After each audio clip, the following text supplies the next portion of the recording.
প্রিয় দর্শক, আমি এই মুহূর্তে দাঁড়িয়ে আছি ঢাকা ধামরাই 400 বছরের ঐতিহ্যবাহী এবং এশিয়া মহাদেশের দ্বিতীয় বৃহত্তম শ্রী শ্রী যশোমাধবের যে রথটি রয়েছে সেই রথটির সামনে।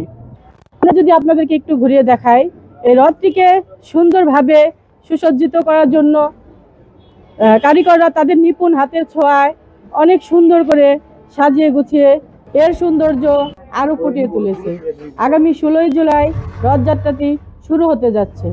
সেই সাথে 24 জুলাই কীর্তি রথটান দিয়ে রথযাত্রা অনুষ্ঠানটি সম্পূর্ণ করা হবে। এই রথযাত্রাটিকে কেন্দ্র করে মাসব্যাপী মেলা চলমান থাকবে।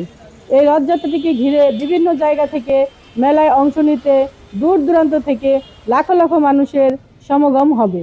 আমরা এখন দাদার কাছে জানতে চাইবো এই রথটির প্রস্তুতিকালটা কেমন চলছে। ধামরাইয়ের রথ উপমহাদেশের দ্বিতীয় বৃহত্তম রথ। এটা 400 বছরের প্রাচীন একটি রথ উৎসব। তো এই রথ উৎসবকে কেন্দ্র করে শ্রী শ্রী যশোমাধব মন্দির কমিটি তার আয়োজনের যে বিভিন্ন কাজগুলো সেগুলো প্রায় সম্পূর্ণ শেষ কোণার কাজগুলো হবে। 16 তারিখে উদ্বোধনী অনুষ্ঠানের মাধ্যমে আমাদের এই রথযাত্রা শুরু হবে এবং 24 তারিখে আমাদের উল্টো রথ হবে এবং দুই রথের দিন কয়েক লক্ষ লোকের ভক্ত পর্যটক সবাই এখানে আসবেন রথ মেলা রথ উৎসব দেখতে।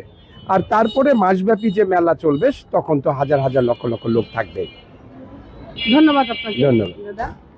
আমি আছি আপনাদের সাথে লাকি আক্তার, রূপসী বাংলা টিভি।